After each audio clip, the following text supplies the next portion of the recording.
नमस्कार दोस्तों, मैं अर्चना ब्लेसिंग्स टीम गाज़ियाबाद से हूँ और आज आपके सामने पीटर रिशेलू की पुस्तक सोल्स जर्नी का अध्याय 10 लेकर आई हूँ।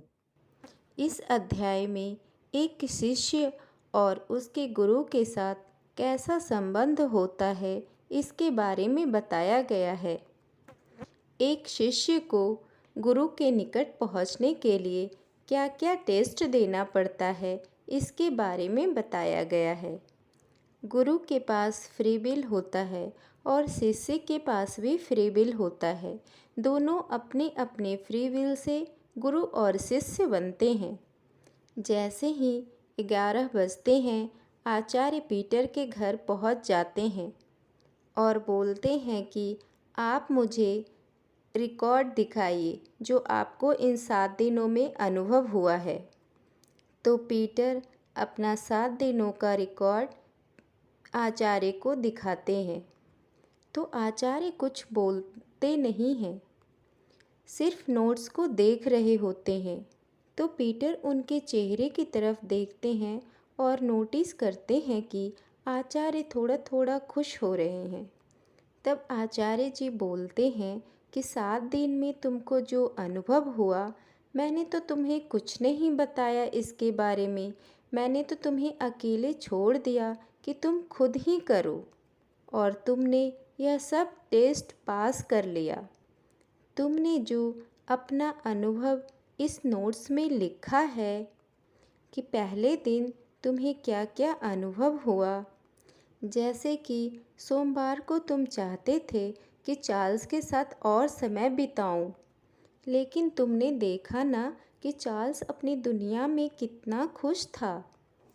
कहने का तात्पर्य यह है कि जब चार्ल्स की मृत्यु हुई थी तो पीटर परेशान और दुखी थे कि उनका भाई कहाँ चला गया, कैसी होगा, क्या कर रहा होगा। लेकिन पीटर ने खुद सूक्ष्म जगत में चार्ल्स से मिलने के बाद यह अनुभव किया कि वह वहाँ पर धरती से ज़्यादा खुश हैं। अब आचार्य बुधवार के अनुभव पर आते हैं और कहते हैं कि इस दिन का तुम्हें जो कुछ भी याद था, वह सब एक सपने का रूप ले लिया था, और तुम डेफनी से भी पूछ चुके थे कि तुम्हारे सपने में हिस्सा लेने वाली कोई बात उसे याद है, और वह तुम्हें बता चुकी थी कि उसे इसमें हिस्सा लेने की कोई बात याद नहीं है। उसने जो कहा वह बिल्कुल सच था, क्योंकि सूक्ष्म लोक में रहते हुए ऐसा समय कभी नहीं होता जब वह अपनी चेतना को खो दे और उसे अपने किए की याद न रहती हो।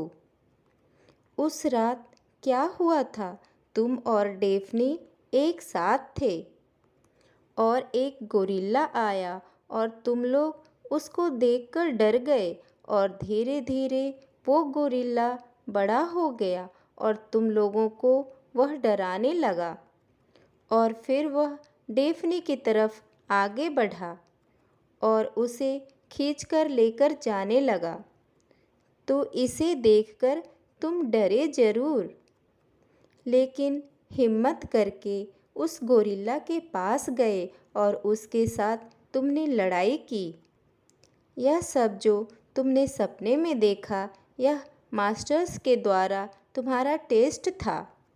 मास्टर ही गोरिल्ला बनकर आए थे। ये उनका एक प्रतिरूप था। वो गोरिल्ला बनकर तुम्हारा टेस्ट लेने आए थे और तुम उस टेस्ट में पास कर गए। अगर तुम डर जाते और डर से नींद तुम्हारी खुल जाती तो तुम इस टेस्ट को पास नहीं करते। तुमने हिम्मत दिखाई, तुम गोरिल्ला के ऊपर झपटे, तुमने अपनी जान की परवाह नहीं की। तुम्हारी इस हिम्मत से मास्टर बहुत खुश हुए। उसके बाद आचार्य बताते हैं कि जो परिपूर्ण मास्टर होते हैं, उनके शिष्य भी परफेक्ट होने चाहिए। शिष्य की 2 श्रेणियां हैं। पहला है परिविच्छाधीन, तथा दूसरा है स्वीकृत। दोनों में अंतर यह है कि यदि एक बार मास्टर ने एक शिष्य को स्वीकार कर लिया तो वह उसके अस्थायी कर्मचारियों में आ जाता है और फिर वह न केवल वर्तमान जीवन में बल्कि मृत्यु के बाद तथा अगले जन्मों में भी उसी का काम करता रहता है। परिविच्छाधीन शिष्य की तो पहले परीक्षा ली जाती है, फिर कई जन्मों तक इसी प्रकार सेवा करता रहता है। तब कहीं जाकर वह मास्टर के करीब पहुंचता है और फिर स्वीकृत शिष्य की श्रेणी में आ पाता है। उस पर कभी ज़बरदस्ती नहीं की जाती क्योंकि फ्री विल सबको मिला हुआ है और मास्टर भी इसमें इंटरफेयर नहीं कर सकते। एक शिष्य को 5 ऐसी परीक्षाएं उत्तीर्ण करनी होती है और ये अक्सर उसे अपने सपनों में नज़र आती है। शिष्य को यह सिद्ध करना होता है कि उसके भीतर से डर का भाव पूरी तरह मर चुका है और वह अपने काम के लिए कुछ भी करने को तैयार है, अपना बलिदान भी दे सकता है।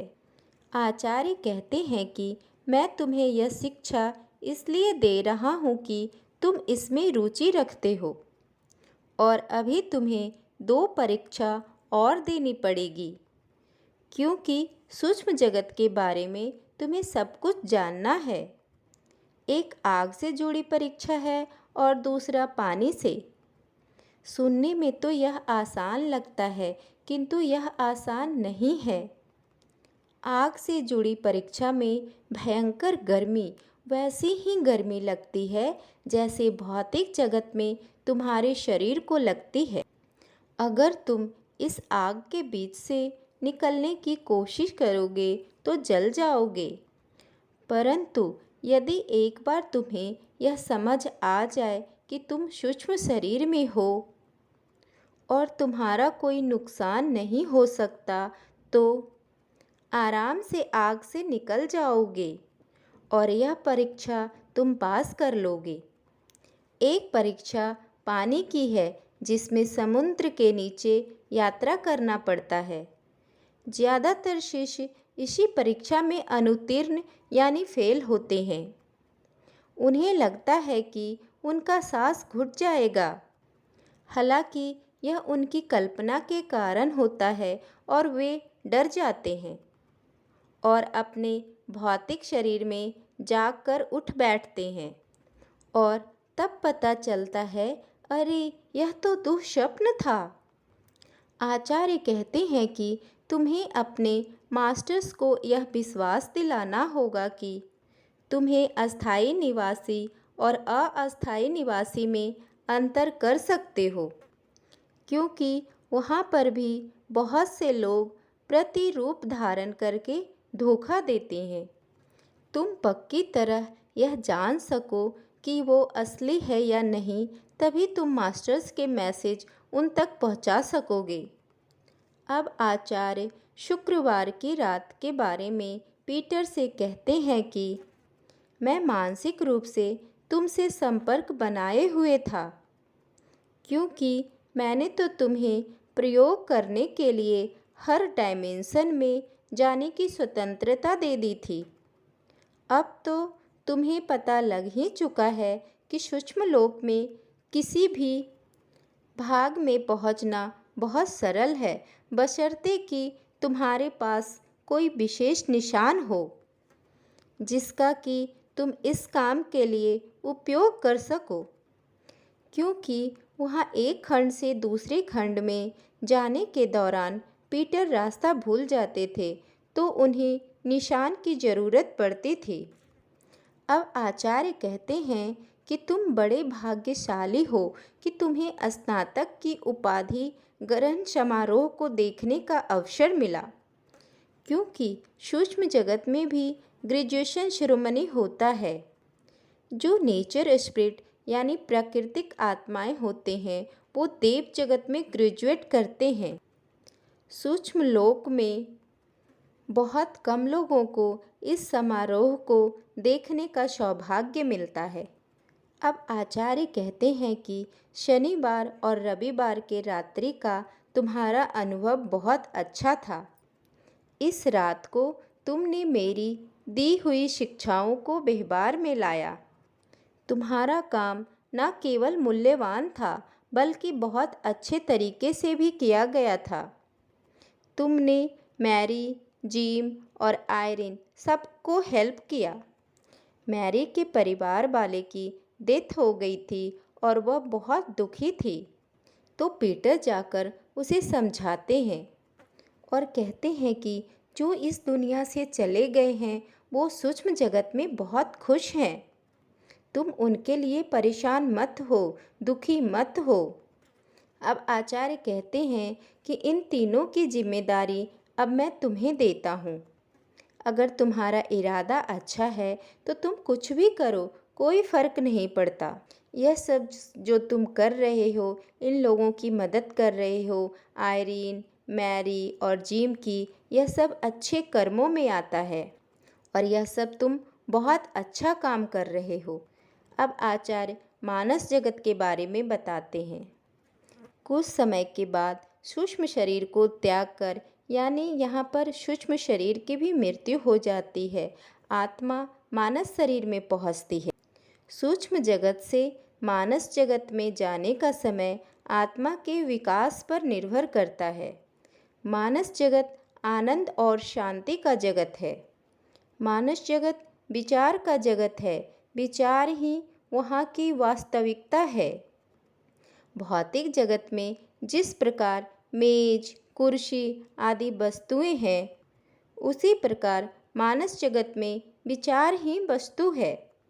सूक्ष्म जगत में जो कलाकार, संगीतज्ञ लोग होते थे, जो और लोगों को भी इसकी शिक्षा देते थे, ऐसे लोग जब मानस जगत में जाते हैं तो वहाँ भी ऐसे लोगों की सहायता करते हैं, लेकिन वहाँ पर इनका विचार रूप होता है। ठीक उसी प्रकार जैसे एक वायरलेस सेट होता है, मानस जगत बिल्कुल वायरलेस सेट के जैसा है। अत्यधिक विकसित बुद्धि वाले लोग कई बार 2 से 3 हजार साल तक मानस स्तर पर रहते हैं। मानस जगत में भी सूक्ष्म जगत की तरह चेतना के 7 स्तर हैं, परंतु इस जगत में एक खंड से दूसरे खंड में जाना कोई मुश्किल काम नहीं है। ऊपर या नीचे जाना दोनों ही आसान है। जैसे अगर कोई पहले खंड में है तो दूसरे, तीसरे, चौथे में जा सकता है, और जो चौथे में है वो दूसरे और तीसरे में आ सकता है। चौथे खंड से ऊपर बुद्धिजीवी लोग जाते हैं। यहाँ पर मानसिक विकास के अनुरूप खंड में लोग जाते हैं। जिनका जैसा मानसिक डेवलपमेंट रहता है उसी के अकॉर्डिंग वो खंड में जाते हैं। उसके बाद मानस शरीर को त्याग कर कारण जगत में जाते हैं, जो कि आत्मा का अस्थायी निवास है। पीटर ने आचार्य से पूछा कि मानस जगत में संगीत होता है या नहीं। तो आचार्य ने बोला कि तुम कौन सा संगीत सुनना चाहते हो। तो उन्होंने बोला बीबीथोन की कोरल सिम्फनी नंबर 9। तो आचार्य ने बोला कि मन में उसका एक विचार रूप बनाओ और देखो कि क्या होता है। पीटर जैसे ही विचार रूप बनाते हैं कि उनको अपना प्रिय संगीत सुनाई देने लगता है। उन्हें ऐसा लग रहा था जैसे सब ओर से वही संगीत आ रहा हो। पीटर सूक्ष्म जगत में उन लोगों की मदद किया करते थे जिनके प्रियजन की मृत्यु हो जाती थी, क्योंकि अपने प्रियजन की मृत्यु की वजह से वो लोग काफ़ी दुखी रहते थे। तो पीटर इन लोगों को समझाते थे कि आप दुखी मत होइए, आपके प्रियजन सूक्ष्म जगत में बहुत खुश हैं। इस प्रकार उन लोगों को दुख से बाहर निकालने का काम करते थे और उनके इस काम से आचार्य बहुत खुश थे। बस दोस्तों, आज तक के लिए इतना ही।